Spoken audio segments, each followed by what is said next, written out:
So the ingredients are 1 teaspoon of turmeric and just a little pinch of pepper, a half a teaspoon of cinnamon powder, some fresh ginger sliced up, a little bit of butter, about 1 tablespoon of maple syrup, depending on how sweet you want your tea to be, and finally 400 milliliters of almond milk. You can use any type of milk you like. Let's begin.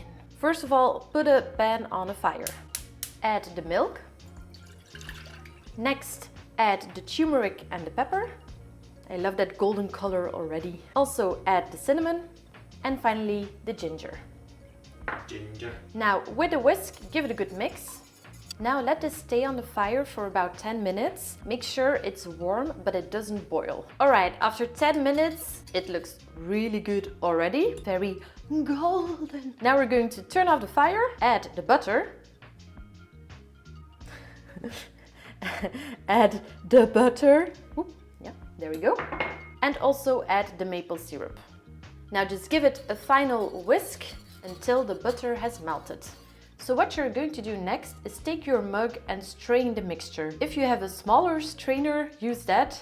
We only have a big one, so this will have to do. Just gently pour it into your cup. By the way, these amounts will be enough for 1 big cup or 2 small cups. There we go. Oh my god, it looks so golden. Can you see?